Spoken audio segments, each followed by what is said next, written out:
Zdravej navsički, skupi prijatelji. Bonjour à tous et à toutes, mes très chers amis. Bienvenue sur la chaîne d'une Bulgare née à Lyon. Enfin! Ça fait longtemps qu'on n'a pas fait de vidéo anecdote. Alors c'est l'occasion aujourd'hui pour cette nouvelle vidéo que je vous en raconte une. Et aujourd'hui, pour cette nouvelle vidéo, j'ai eu l'occasion de mettre une jolie petite tenue de festival que j'aime beaucoup et qu'on m'a offert cet été. Et je suis très contente. Pour info, c'est une marque italienne, Torrenta. Mais bon, passons. Revenons à nos moutons. Suite à un passage de la vidéo d'une amie youtubeuse et streameuse NGM Dust sur son bilan 2022, où elle raconte comment elle s'est cassé le bras. Bon bah, c'est cassé. Eh bien, figurez-vous que c'est grâce à cette dernière vidéo qui m'a beaucoup inspirée pour faire cette nouvelle vidéo anecdote. En effet, une mésaventure de vacances m'est arrivée. Et oui les amis, je me suis littéralement pété le bras. Et je raconte pas des conneries, hein. C'est celui-là. Il a l'air bien comme ça, mais à l'époque où je me le suis cassé, il était vraiment très mal en point et j'étais très jeune. Pas à Lyon ni à l'école dans la vraie vie, mais bien en vacances. Là où tout le monde est censé s'amuser, faire la fête et clubber. Pas le temps de niaiser. Et figurez-vous que c'était l'une des rares fois où ce genre d'histoire triste pouvait m'arriver. Mais sinon, assez blablaté et découvrons ensemble, tout en restant sobre bien sûr, mon terrible accident de vacances.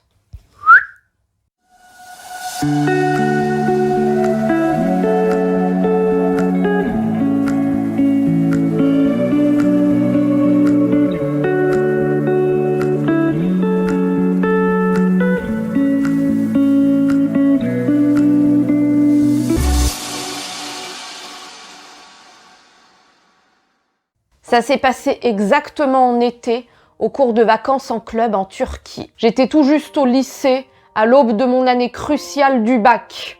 Et j'avais un âge aussi où j'étais une ado boutonneuse, bébête et sans réflexion. Pendant une journée exactement, il y avait une journée traditionnelle qui était une journée de jeux collectifs, géante qu'on voit dans tous les clubs de vacances familiaux où traînent les traditionnelles familles avec les enfants.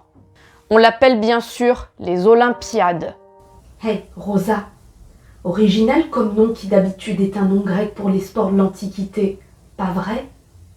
C'était vraiment très intéressant. Franchement,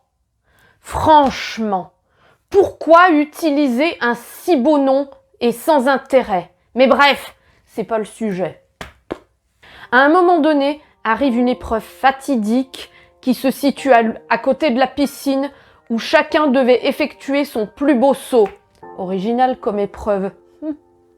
De mon côté, dans un coin, je m'entraînais à sauter plusieurs fois afin de montrer le mien, histoire de gagner quoi. Mais revenons à nos moutons. Durant cette fameuse journée d'Olympiade, tout le monde était bien sûr convié à y participer. Et moi, débile, coconne et surtout suiveuse que j'étais, j'y ai participé à mon tour, histoire de faire comme tout le monde et de m'intégrer. Sauf qu'avec la différence que j'avais depuis toujours, même si je ne le savais pas à l'époque, je ne m'en rendais pas compte. Parce que je peux vraiment vous avouer qu'à l'époque, j'étais une ado bornée. Le moment venu, eh bien, je me suis mise à sauter sans réfléchir. Mais ce que je ne savais pas, c'est que les sols étaient complètement glissants d'eau, sachant que quand tous les enfants qui rentraient et qui sortaient de la piscine, ils dégoulinaient plein d'eau, et puis les sols étaient glissants. Et il fallait faire attention quand on marchait, parce que si on marchait, on risquait de glisser, de tomber, se casser la gueule. Et malheureusement, c'est ce qui m'est arrivé, par malchance. En sautant pour montrer le saut que j'allais faire et en atterrissant, mon pied a glissé et je me suis maladroitement pété le bras à ce niveau-là, au niveau de la pointe du coude. À ce moment-là, je me suis sentie toute raide, bloquée, mal pendant de très longues minutes et comme un gros froid qui m'envahissait tout le corps, jusqu'à la tête, y compris dans mon bras. En même temps, toute cette grosse sensation que j'avais m'a fait perdre connaissance. J'ai pas vu des étoiles, j'ai pas non plus vu flou, mais je me suis sentie comme j'avais un malaise vagal. J'étais allongée avec le bras contu et à un moment donné, j'avais perdu connaissance dans le sens où je ne pouvais plus parler, je reconnaissais plus les gens. Disons que j'avais un sentiment de grosse peur. J'avais eu en fait la peur de ma vie. À mon réveil, une fois que je me suis sentie mieux, j'ai senti que mon bras ne bougeait plus et il était complètement bloqué. C'est à ce moment-là que je me suis sentie vraiment mal et que j'ai à un moment donné pleuré. J'ai passé la seconde semaine de mes vacances complètement pourrites et gâchées, en train de courir en dehors du club avec mes parents, en train de chercher des hôpitaux, des cliniques pour soigner mon bras bloqué. Bref, vous avez compris, j'ai passé en fait le reste de mes vacances à courir à droite et à gauche avec mes parents, à paniquer pour essayer de trouver un hôpital proche dans le coin. Par chance, même à quelques kilomètres loin du club, on a pu trouver une clinique avec un médecin compétent qui parlait anglais et tout, et qui avait des fortes connaissances, qui a pu soigner mon bras et me le mettre dans le plâtre. Et je suis restée comme ça jusqu'à la fin de mon séjour et je suis rentrée en France avec mon bras dans le plâtre. De cette même année qui a suivi ma blessure au bras, ainsi que la rentrée à l'aube de mon année de terminale pour le bac. Dès mon retour de vacances, j'ai pu être suivie à l'hôpital très sérieusement et je suis restée exactement 6 semaines le bras dans le plâtre. Au bout de ces 6 semaines, on m'a retiré le plâtre avec une scie électrique. À un moment donné, quand il y avait le bruit de la scie, j'ai eu très peur. J'ai cru qu'on allait me faire mal en fait.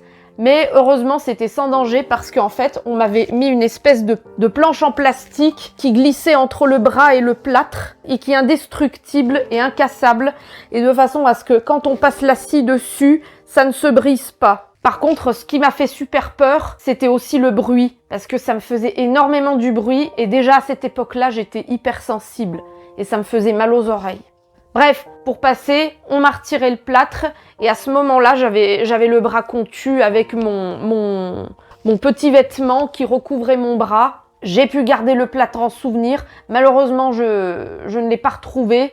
Mais je peux vous dire qu'à l'époque où j'avais ce plâtre, on m'avait fait plein de dessins dessus, déjà au club. Il y avait plein de gens qui avaient signé, qui m'avaient fait même des blagues. J'étais en fait comme une petite patiente dans un hôpital de vacances. Et puis, dès qu'on m'a retiré le plâtre, j'avais mon petit bras contu, emmailloté dans mon petit vêtement en toile. Et tellement j'avais gardé mon bras dans le plâtre enfermé, et que, comme vous savez, je suis une personne de base, quand j'étais jeune, qui a pas mal de pilosité, mon bras enfermé dans le plâtre qui n'a pas pu être ressorti pendant 6 semaines, et ben au bout de 6 semaines, et ben il y avait plein de poils qui avaient poussé et c'était super marrant quoi.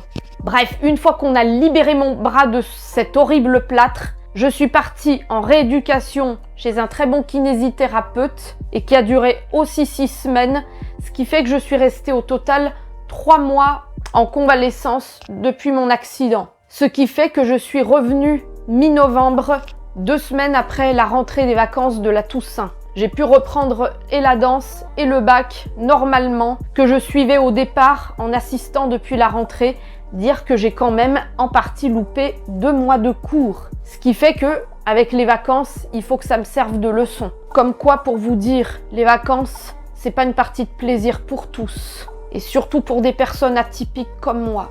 Ça, je peux vous le garantir. Ce n'est pas donné à tout le monde. Non. Voilà, maintenant vous savez tout sur mon histoire un peu triste, mais vraie, sur le fait que je me suis bel et bien cassé le bras en vacances. Suite à cette mésaventure, je me suis par la suite abstenue lors de mes prochains départs en vacances en club de faire des activités certes sociales, mais qui nécessitent une force physique dans des endroits dangereux où on est susceptible de se blesser. Et surtout pour moi, avec mes maladresses autistiques. Oui, certes, cela m'isole, mais je préfère plutôt cette option plutôt que la subir et me rendre ridicule, histoire de faire comme les autres. Par la suite, c'est-à-dire depuis quelques années, je ne suis plus jamais partie de ma vie en vacances en club. Mais ça, c'est une autre histoire, que je vous parlerai sûrement dans d'autres vidéos sur d'autres anecdotes.